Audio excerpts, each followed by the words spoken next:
ஆண்டவரே என் தேவனே. தோமா இயேசு கிறிஸ்துவை நோக்கி பார்த்த அந்த வார்த்தை தான், my lord and my God. இதுதான் என்னுடைய ஆண்டவரே என் தேவனே. இதை அவன் அறிக்கை செய்தார். இதை மையமாக வைத்து இந்த பாடலிலே வருகிற பகுதியிலே மிக சுருக்கமாக தியானிக்க ஆசைப்படுகிறேன். ஏசாயா தீர்க்கதரிசன புத்தகத்திலே 45வது அதிகாரத்தில் 21 முதல் 25 வரை வேறுபாடமாக வாசி கேட்டோம். அது கோரேஸ் என்கிற ஒரு மன்னனிடத்திலே ஆண்டவர் தன்னை பற்றி கூறிக்கொண்டிருக்கிறார். அந்த 45:1 வசனத்துல அந்த கோரேசை அவர் அழைக்கிறதை பார்க்கிறோம். 45:1 அவர் அழைக்கிறார். அதே அதுக்கு முந்தைய அதிகாரத்தில் 44வது அதிகாரம் கடைசி வசனம் 28 அந்த கோரேசனுடைய அந்த பெயரை நாம் அறிமுகமாக பார்க்கிறோம். இந்த கோரேசுக்கும் இஸ்ரவேல் நாட்டுக்கோ யூத ஜனங்களுக்கோ சம்பந்தம் கிடையாது. அவர் வந்து பெர்சிய நாட்டு மன்னன். பெர்சிய நாட்டை பற்றி சொல்லணும்னாலும் இன்னைக்கு நிறைய பேசிடுவோம். ஏன்னா பெர்சிய நாடு அப்படிங்கிறது இன்னைக்கு இருக்கிற ஈரான் தான் பெர்சியா. அன்னைக்கு பெர்சிய நாட்டு 127 நாடுகளை உள்ளடக்கி அவர்கள் ஆண்ட ஒரு மகா பேரரசு. இன்னைக்கும் ஈரான் நம்மை விரட்டி கொண்டுதான் இருக்கிறது, நாம் பாதிக்கப்பட்டு கொண்டுதான் இருக்கிறோம். அதுதான் இந்த அன்றைய பெர்சியா தான் இன்றைய ஈரான். அங்கே அந்த பிரஜாதியா இருக்கிற கோரேசனிடத்துல கோரேசு மூலமாக அவரோட இஸ்ரவேல் ஜனங்களுக்கு நன்மை செய்கிறார். அப்பொழுது ஆண்டவர் உரைத்த அந்த சம்பவத்தை தான் 21 25 வரை 45வது வாசிக்க கேட்டோம். அங்கே சொல்கிறார், நான் தான் தேவன். ஆண்டவர் தன்னை சாயே சொல்கிறார், நான் தான் கடவுள். I am the only God. நான் ஒருவரே தேவனாய் இருக்கிறேன். அந்த கோரேசுக்கு சொல்கிறார். கோரேசு புரிந்து கொள்கிறார். அது முதல் வேதமாக நமக்கு கற்றுக் கொடுக்கிறது. கர்த்தர் தம்மை கர்த்தராக தம்மைத்தாமே அவர் பல சூழல்களை வெளிப்படுத்தினார். அதே போல இந்த பகுதியிலே அவர் நான் தான் தேவன் என்பதை வெளிப்படுத்துகிறார். அந்த கால அட்டவணைப்படி வர வேண்டுமானால் பொதுவாக கடைசியாக சுசேஷத்துக்கு பார்க்கும்போது இப்போ சுசேஷத்துக்குள்ளாக பார்க்கணும். ஏனென்றால் இயேசு கிறிஸ்துவுக்கும் முந்தின ஏறக்குறைய 7 நூற்றாண்டுகளுக்கு முன்பதாகவே கோரேசனிடத்திலே ஆண்டவர் பேசுவதுதான் இந்த கதை. இப்பொழுது இயேசு கிறிஸ்துவனுடைய உயிர்த்தெழுந்ததுக்கு பின்பதாக 8வது ஈஸ்டுக்கு பின்வருகிற இது எத்தனாவது நாள்? இன்னைக்கு 8வது நாள். இன்னைக்கு நடந்த சம்பவத்தை போன வாரம் அப்படியே சிந்திக்கும். அதே போல இந்த வாரம் சிந்திக்கிறோம். 8வது வாரம் அப்படின்னா யூதர்கள் வந்து ஒவ்வொரு நம்பருக்கும் ஒரு குறிப்பு வைத்திருப்பாங்க. அதே போல 1 என்றால் ஒன்றே தேவன் அப்படிங்கிறது மாதிரி 7 என்றால் பூர்வங்கள் போல 8 என்றால் ஒரு அர்த்தம் இருக்காங்க. 8 என்பது ஒரு புதிய ஆரம்பம், நியூ பிகினிங் என்ற ஒரு அர்த்தமும் இருக்காங்க. அதில் இந்த 8ஆம் நாளில் 24 தொடங்குகிறோம். யோவான் சுவிசேஷம் 20ஆம் அதிகாரத்தில் 24 29 வரை இந்த வார்த்தை கேட்டப்போ அந்த பகுதியில் 8ஆம் நாளில் இயேசு கிறிஸ்து சீஷரிடத்தில் தரிசனமாகிறதையும், அங்கே தோமா ஒரு இடத்துல முதல் முறை தரிசனமாக 2வது முறை இருக்கிற அதற்காகவே இயேசு கிறிஸ்து அங்கே வருகிறார். அப்போ இந்த இடத்துல நான் ஒரு வழக்கம் போல ஒரு கேள்வி கேட்கிறேன். தோமா அப்படின்னு என்ன அர்த்தம்?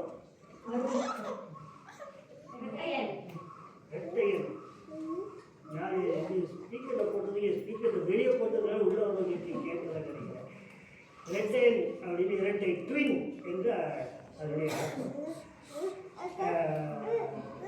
அப்போ தோமா அப்படின்னா திதிமோ அப்படின்னா என்ன அர்த்தம்?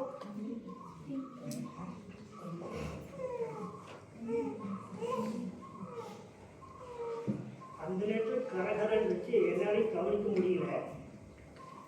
தோமா என்றாலும் திதிமு என்றாலும் ஒரே அர்த்தம் தான், இரட்டை என்கிறத அதனுடைய அர்த்தம்.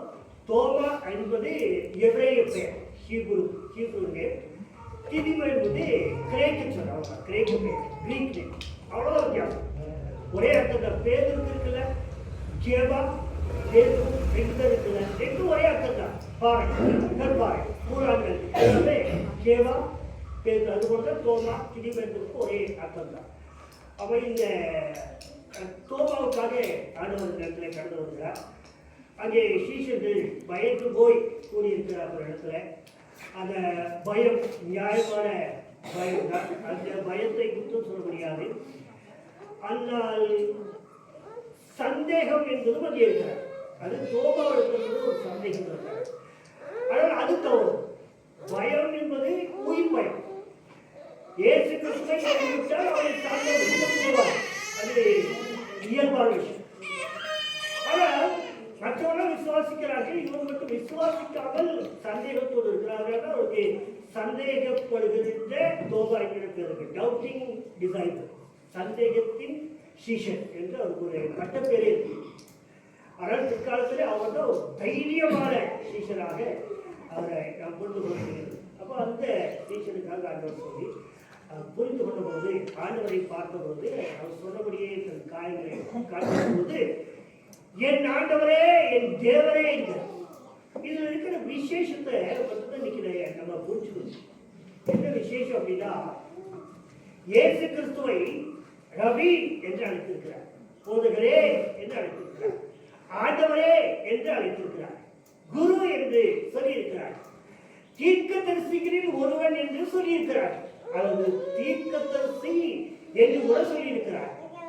அநேக விதங்களிலே தாவீதின் குமாரனே என்று அழைத்திருக்கிறார். என்னென்னமோ சொல்லி இயேசு கிறிஸ்துவை அழைத்திருக்கிறார்கள். என் ஆண்டவரே என்று அழைத்திருக்கிறார், கோபம் என்று சொல்லியிருக்கிறார். ஆனால் என் தேவரே என்று யாருமே அழைக்கிறவர். இயேசு கிறிஸ்து உயிரோடு எழுந்த பின் அல்லது கிறிஸ்துவ சரித்திரத்திலேயே இயேசுவே தேவன், இயேசுவே கடவுள் என்று முதல் முறையாக பரிசாற்றினது இந்த பரிசுத்த தோமாதான். அல்லேலூயா, அல்லேலூயா. அவரை நான் நடித்து பார்ப்பது, அவரை நினைத்து பார்ப்பது, அவரை இந்தியாவுக்கு வந்தது எல்லாமே ஒரு பெருமையான விஷயம்.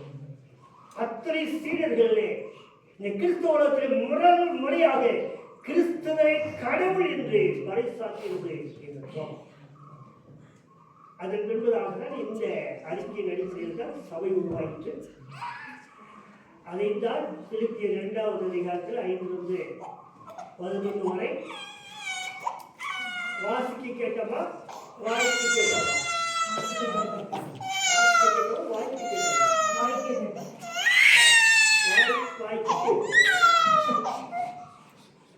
அப்போ அதுல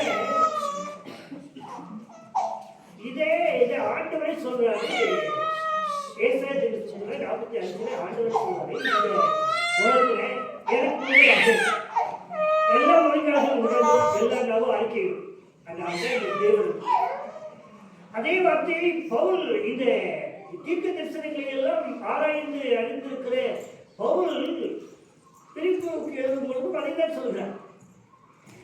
எல்லா முழங்கால்களும் அவருக்கு முன்பதாக முடம், எல்லா நாவுகளும் ஆறுதான் ஆண்டவராக இயேசு கிறிஸ்து தான் கடவுள் என்று எல்லா நாவுகளும் அறிக்கை செய்யும். அப்படின்னா யாரோ அறிக்கை செய்வா அப்படின்னு சொல்றதுக்கு எல்லாம் பரலோகத்தில் உள்ளவை, பூலோகத்தில் உள்ளவை, பாதாளத்தில் உள்ளவை. அதுல மலையாளத்தில் என்ன சொல்லிருக்கு? சொர்க்கத்தில் உள்ளவனை, பூலோகத்தில் உள்ள, அதோலோகத்தில் உள்ள, பாதாளத்திலே ஒரு லோகம் இருக்கிற அதோலோகம். அந்த 3 அடுக்காய் இருக்கிற அத்தனை உலகத்திற்கும் சர்வலோகத்திற்கும் அந்த சர்வலோகம், மேலோகம், பூலோகம், கீழோகம் எதுவாக இருந்தாலும் சரி, சர்வலோகத்துக்கும் ஒரே கடவுள் அவர்தான் இயேசு. அதை அறிவிக்கிற காலம் ஒவ்வொரு நாளும் நடக்கும். இன்னைக்கு ஏப்ரல் 12ஆம் தேதி, இன்னைக்கும் 2 பேர் இயேசு கிறிஸ்துவை ஏற்றுக்கொள்வார்கள். அவர்களும் சொல்வார்கள், இந்த ஆண்டவராக இயேசு கிறிஸ்துவான உண்மையான கடவுள். அல்லேலூயா, அல்லேலூயா. நாளைக்கும் 4 பேர் ரட்சிக்கப்படுவார்கள், ஒவ்வொரு நாளும் ரட்சிக்கப்படுவார்கள். இப்படி ஒவ்வொரு நாளும் இயேசுவே ஆண்டவர் என்று பல உலகத்தின் ஏதாவது மொழியிலே முழங்கால்கள் முடக்கிக் கொண்டே இருக்கும். நாவுகள் அறிக்கையிட்டுக் கொண்டே இருக்கும் இயேசுவை ஆண்டவர் நம்மை ஆண்டவருக்கு முன்பதாக நிறுத்திப்பார். தோமா 3 ஆண்டுகளாக அவர் கூடவே இருந்தார். ஆனால் சந்தேகப்பட்டார். இருந்தாலும் உணர்ந்தவரை ஆண்டவரை உலகத்துக்கு அவரால் கடவுளுக்கு அறிவித்து விட்டார். அறிவித்ததோடு அவர் நிற்கவில்லை. அவரை இந்த சத்தியத்தை எடுத்துக்கொண்டு அவருக்கு சற்றும் அறிமுகம் இல்லாத பாஷையாக இருக்கட்டும், கலாச்சாரமாக இருக்கட்டும், எதுவாக இருக்கட்டும், ஒன்றும் அறிமுகமே இல்லாத இந்திய தேசத்துக்கு வந்தார். இந்திய தேசத்துக்கு வந்து கிபி 52 இந்திய தேசத்துக்கு வந்தார். வந்து வைராட்சியமாக எத்தனை விளக்கங்கள் இருந்தார். கேரளாவிலே அந்த முதல் நூற்றாண்டிலே எத்தனை இளைஞர்களுக்கு மத்தியிலும் 7 சபைகளில் நிறுவினார். கேரளாவில் மட்டும் 7 சபைக்கு அவ்வளவு ஊழியம் செஞ்சிருக்கிறார். அவர் துரத்தப்பட்டு சென்னையிலே பழங்கி மலையில அங்கே சத்துருக்களால் ஈட்டி எரிந்து அவரை கொல்லப்பட்டார். சித்திரவதை செய்து கொல்லப்பட்டார். கொன்றவரை மலையிலே உருட்டி விட்டார். அந்தவரை கௌரவத்தை அடக்கம் செய்தார். சொன்னது போல அந்த சாந்தோ அப்படிங்கிற ஒரு பெரிய சர்ச்சில் கடந்து அதை சென்னைக்கு போகிறது. அங்கே அவருடைய கல்லறை இத்தனை ஆண்டுகள் ஆயும் அங்கே இருக்கிறார். கிபி 72 அவர் மரித்தார். அவரை சந்தேகத்தின் சீடராக வேதத்திலே ஒரு சமூகத்தின் மூலமாக பார்த்தார். அவர் கிறிஸ்துவுக்காக வைராக்கியமாய் வாழ்ந்த ஒரு தைரியம் உள்ள சீஷராக ரத்தசாட்சியாக மரித்தார். நாம் எத்தனை காலமாக இயேசு கிறிஸ்துவோடு கூட வாழ்கிறோம். அவருக்காக இனி இருந்து வாழப்போம். கிறிஸ்துவுக்காக வாழ்ந்த அந்த தோமாவை நினைவு கூறுகிறோம். நம்மையும் குறித்து வரவு சாட்சி சொல்ல வேண்டும். கிறிஸ்துவுக்காக இவர்கள் வாழ்கிறவர்கள் அந்த நற்சாட்சியோடு வாழ முயற்சி செய்வோம். ஆண்டவர் நிச்சயமாக உதவிச்சுவார். இந்த திருவார்த்தையால் கட்டணம் ஒவ்வொருவரையும் ஆசீர்வதிப்பாராக.